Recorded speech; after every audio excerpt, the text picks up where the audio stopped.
عیال رونے لگے تو حضرت علی نے فرمایا کہ رونے کا کوئی فائدہ نہیں، اب یہ تو دنیا سے چلا گیا ہے، اگر یہ منظر ہم لوگ دیکھ لیں تو ہم رونا بھول جائیں گے، کیونکہ اس فرشتے نے روز آنا جانا ہے، تو لہذا اپنی نجات کی فکر کرو اور اس قبر اندھیری رات اور اس وحشت قبر سے پناہ مانگو اور اللہ کے عذاب سے پناہ مانگو۔ ہمارے لیے یہی سبق ہے کہ اپنی نجات کی فکر کرو، اور ایک ارشاد فرمایا کہ اپنی نجات کی فکر کرو تاکہ ہمارا نام متقیوں کی فہرست میں آ جائے، ان کی لسٹ میں ہم شامل ہو جائیں۔ یہ نہیں کہ روتے رہیں اور ہمارے اعمال میں ذرا برابر فرق نہ پڑے، پھر ہمارا نام متقیوں میں شامل نہ ہو جائے۔ حضرت علی نے فرمایا کہ اپنے دلوں کو آباد رکھو، اللہ کے قرآن کی تلاوت سے حضور نبی کریم صلی اللہ علیہ وسلم پر درود شریف بھیجتا رہا کرو، اور فرمایا کہ نماز کو اپنے لیے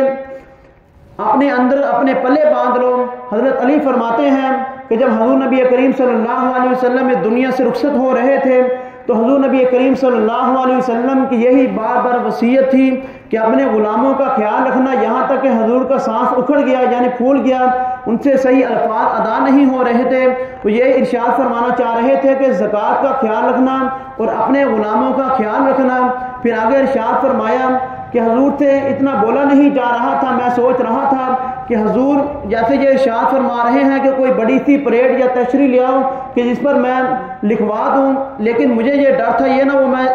پلیٹ یا تختہ لینے چلے جاؤں ارشاد رکھنے کے لیے کہ جس کے بعد حضور کی امت گمراہ نہ ہو سکے، تو یہ نہ میں لینا چلے جاؤں تو حضور اس دنیا سے رخصت ہو جائیں، اس دنیا کو چھوڑ جائیں، تو لہذا میں نے سمجھنے کی کوشش کی۔ تو اللہ کے پیارے حبیب صلی اللہ علیہ وسلم نے کیا ارشاد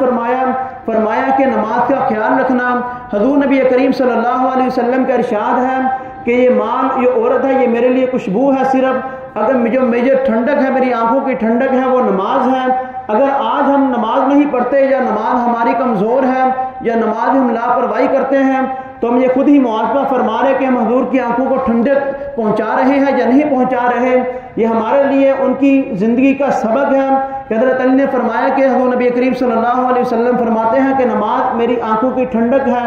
اور ارشاد فرمایا کہ اللہ کے قرآن کی تلاوت سے اپنے دلوں کو آباد رکھو، اپنے گھر والوں کو آباد رکھو، اپنے اہل محلہ کو آباد رکھو، کیونکہ قرآن مجید وہ عظیم کتاب ہے، اس جیسی کوئی کتاب نہیں، اور یہ آخری آسمانی کتاب ہے، اس کے بعد کوئی کتاب نہیں آنے والی۔ تو حضرت سیدنا علی المرتضیٰ رضی اللہ تعالی عنہ نے کیا ارشاد فرمایا کہ اللہ کی قرآن کی تلاوت سے اپنے دلوں کو آباد رکھو، گھروں کو آباد رکھو، کیونکہ یہ قرآن مجید میرے لیے اور آپ کے لیے منشور حیات ہے، آب حیات ہے، دستور حیات ہے، اصول حیات ہے، اور یہ قرآن مجید وہ عظیم کتاب ہے کہ جس کو چھونا بھی عبادت ہے، جس کو دیکھنا بھی عبادت ہے، جس کو سننا بھی عبادت ہے، اور جس کو سمجھنا یا سمجھانا بھی عبادت ہے، اور جس کو پڑھنا یا پڑھانا بھی عبادت ہے۔ اور اس سے سب سے بڑی عبادت اس قرآن مجید کی یہ ہے کہ جو قرآن مجید اپنے دل میں محفوظ کر لے، یعنی حفظ کر لے، حافظ قرآن بن جائے، عامل قرآن بن جائے، یہی اس کے لیے بہت بڑی عبادت ہے، کیونکہ قرآن مجید یہ قیامت والے دن ایک نوجوان کی شکل میں بن کر آئے گا، اور اگر یہی انسان میں اور آپ قرآن مجید پر عمل کرتے رہیں، اس کی تلاوت کرتے رہیں اور اس پر عمل کرتے رہیں، اس کے دستور حیات پر، اس کے اصول و ضوابط پر جو قرآن نے کہا ہم اس پر عمل کرتے رہیں، تو یہ نوجوان قرآن مجید جو قیامت والے دن نوجوان کی شکل میں بن کر آئے گا، یہ ہمارے لیے گواہی لے کر آئے گا۔ اگر ہم نے اس پر عمل نہیں کیا، اس کا ادب نہیں کیا، اور اس کو کتاب کو صرف ہلکا محسوس کیا کہ ہم نے صرف ایک آیت پڑھ لی تو یہی ہمارے لیے نجات کے لیے کافی ہے، تو یہ قرآن مجید ہمارے لیے قیامت والے دن ہمارے خلاف گواہی لے کر آئے گا، کیونکہ حدیث شریف میں ارشاد فرمایا سرکار مدینہ صلی اللہ تعالیٰ علیہ وسلم نے کہ قرآن پاک تمہارے لیے قیامت والے دن حجت بن کر آئے گا یا تمہارے خلاف گواہی لے کر آئے گا۔ تو یہ قرآن مجید وہ عظیم کتاب ہے کہ جو ہر گھر سے آج اٹھتی جا رہی ہے، جس کی تلاوت آج کل گھر میں ختم ہوتی جا رہی ہے۔ ایک وہ پہلے مدینہ المنورہ کی گلی ہوا کرتی تھی کہ جس میں رات کے وقت قرآن مجید کی آوازیں آیا کرتی تھی اور گھروں میں لائٹیں روشن ہوتی تھی۔ آج تو یہ معاشرے کا حال ہے کہ رات 2 بجے تک فضول گفتگو میں بیٹھے رہیں گے، مشغول رہیں گے فضول کاموں میں۔ ایک تو ہے کہ کاروبار کے حوالے سے اس سے ہٹ کر بات کر رہا ہوں کہ فضول کاموں میں مشغول رہیں گے، فضول گفتگو میں، جب 2 بج جائیں گے تو آرام سے گھوڑے بیچ کر سو جائیں گے۔ یہی نہیں کہ قرآن مجید کی تلاوت کر لیں، تہجد کے نوافل ادا کر لیں، کہ اللہ رب العزت اس وقت آسمان دنیا سے تشریف لائے ہوئے ہیں اور ہم اپنے دلوں کو آباد کر لیں، گھر والوں کو آباد کر لیں، اگر کوئی ہماری حاجت ہے تو وہ ہم اللہ رب العزت سے مانگ لیں۔ تو یہ قرآن مجید وہ عظیم کتاب ہے کہ جس کے بارے میں حضور نبی کریم صلی اللہ علیہ وسلم نے فرمایا کہ اللہ رب العزت نے اس کا اپنا ذمہ لیا ہوا ہے،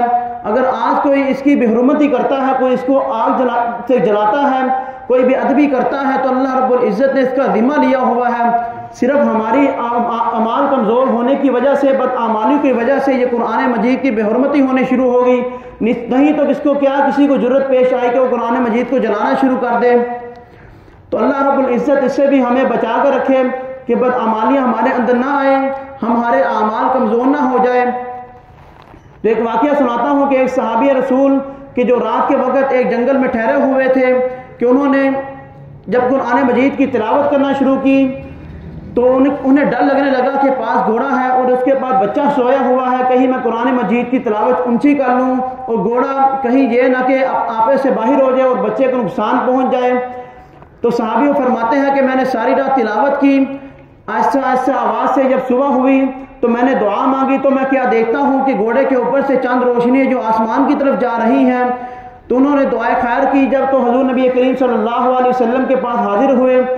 اور یہ سارا ماجرا سنایا کہ یا رسول اللہ یہ اس طرح میں نے قرآن مجید کی آہستہ آہستہ تلاوت کی کہیں بچے کو نقصان نہ پہنچ جائے۔ تو حضور نے فرمایا کہ وہ فرشتے تھے، اگر تم اونچی آواز سے تلاوت کرتے تو فرشتے یہاں پر رہتے اور ساری دنیا اسے دیکھ لیتی، ان فرشتوں کو، اللہ کی نوری مخلوق کو سب دیکھ لیتی کہ وہ نورانی فرشتے چمکتی ہوئی چیزیں اگر تم اونچی آواز سے تلاوت کرتے تو وہ تمہیں دیکھ لیتے، ساری دنیا اس کو دیکھتی۔